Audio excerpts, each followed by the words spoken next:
अष्टमी की बहुत शुभकामनाएं आपको। और आज ये हमारा आखिरी उपवास होगा। कल से हम कल आखिरी वीडियो होगा मेरा, unless I find motivation to do so. दोस्तों, मैं कहीं कहीं ऐसा पढ़ती हूँ जैसे कुछ मूर्ख लोग होते हैं, वो ये समझते हैं कि माँ दुर्गा या माँ शक्ति कोई हार्ड मास की कोई औरत है जो ऊपर आसमान में बैठी हैं और दूरबीन लगा के सबको देखती हैं कौन मंदिर गया कौन नहीं गया, और उसी के हिसाब से फिर उनका अकाउंट में चीज़ें ट्रांसफ़र होती हैं। ये बहुत ही बड़ी मूर्खता है, ऐसा नहीं है। अगर आप अध्यात्म को समझना चाहते हैं और धर्म को, स्पिरिचुअलिटी से जुड़ना चाहते हैं, तो प्लीज़ नो कि उनका very basis is also science. So Shakti ऐसा नहीं कि कोई औरत है, शक्ति हर एक में है। पुरुष और प्रकृति, शिव और Shakti, these are the two basic fundamental जो है चीज़ें हैं इस एग्जिस्टेंस की। अब आपको दिखाते हैं श्री शिव पुराण के अंदर जो कि ये दुर्गा इन तीनों की माँ है, ब्रह्मा विष्णु महेश की, और ये सदा शिव रूपी काल जो है, काल रूपी ब्रह्म, ये इनका पिता है। देखिए शिव पुराण, गीता प्रेस गोरखपुर से प्रकाशित, केवल हिंदी वाली में। ये इसके हम आपको, ये गीता प्रेस गोरखपुर से प्रकाशित है। इसमें ब्रह्मा जी बता रहे हैं अपने पुत्र नारद को, ये संस्कृत शिव पुराण पृष्ठ 98 पे है। नीचे से, अपने पुत्र नारद की यह बात सुनकर लोक पितामह ब्रह्मा वहां इस प्रकार बोले, ये 99 पृष्ठ पर है और ये रुद्र संहिता का 6वां अध्याय है।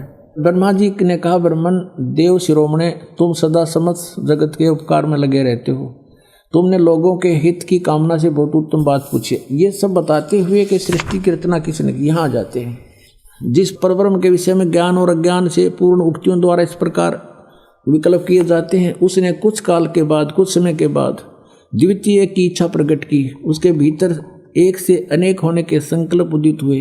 तब उस निराकार परमात्मा ने अपनी लीला शक्ति से अपने लिए एक मूर्ति की कल्पना की, और जो मूर्ति रहित परम ब्रह्म है उसकी मूर्ति कौन है? ये 100 पृष्ठ पर पढ़ रहे हम, 100 पृष्ठ पे भगवान सदाशिव हैं। ये काल है सदाशिव।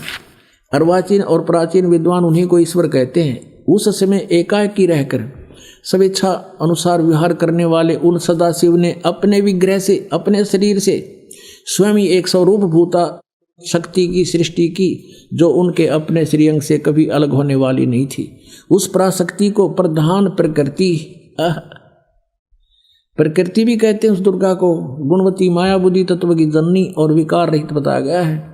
वह शक्ति अंबिका कही गई है, उसी को प्रकृति दोबारा फिर कहा है। प्रकृति सर्वेश्वरी और त्रिदेव जननी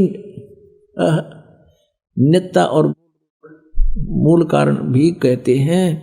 सदाशिव द्वारा प्रकट की गई उस प्रकृति के 8 भुजाएं, ये प्रकृति दुर्गा को कहते हैं। कति स्पष्ट हो गया। वे जो सदाशिव हैं उन्हें परम पुरुष शिव, शंभु और महेश्वर कहते हैं। 101 पृष्ठ पर हम चल रहे हैं, रुद्र संहिता, गीता प्रेस गोरखपुर से प्रकाशित। वे अपने सारे अंगों पर भस्म रमाए रहते हैं। उन काल रूपी ब्रह्म ने एक ही समय, ये काल रूपी ब्रह्म है, ये काल रूपी ब्रह्म, ये काल है, काल रूपी ब्रह्म ने एक ही समय शक्ति के साथ शिवलोक नामक क्षेत्र का निर्माण किया। अब मैं क्या बताना चाहता हूँ आपको, वे प्रिय और प्रियतम रूप शक्ति और शिवा, ये पति पत्नी रूप में उस काशी में रहते हैं। देवर से एक समय उस आनंद मन में रमण करते हुए शिवा और शिव के मन में यह इच्छा हुई कि किसी दूसरे की पुरुष की भी सृष्टि करनी चाहिए, जिस पर यह सृष्टि संचालन का महान भार रखकर हम दोनों केवल काशी में रहकर स्वेच्छा अनुसार विचरें और निर्वाण धारण करें। ऐसा विचार करके, निश्चय करके, शक्ति सहित सर्वव्यापी परमेश्वर शिव ने अपने वाम भाग से 10वें अंग पर अमृत मल दिया, यानी दुर्गा के साथ पति पत्नी व्यवहार किया, जिससे वहां एक पुत्र की उत्पन्न हुई, एक पुरुष प्रकट हुआ, उसका नाम के रखा। ये 102 पृष्ठ पर, ये रुद्र संहिता। शिव बोले, वत्स, व्यापक होने से तुम्हारा विष्णु नाम विख्यात हुआ, यानी विष्णु और ब्रह्मा और शिव का पुत्र है ये काल रूपी ब्रह्म। दुर्गा इसकी पत्नी है। अब फिर ये यहाँ 6वां अध्याय खत्म होगा रुद्र संहिता का, और 7वें में भगवान ब्रह्मा जी कहते हैं देवर से, तत्पश्चात कल्याणकारी परमेश्वर सांब सदाशिव ने पूर्वोत प्रयत्न करके मुझे अपने दाहिने अंग से उत्पन्न किया, जिस प्रकार विष्णु किया वैसे मैं किया, मेरा बेहोश कर दिया।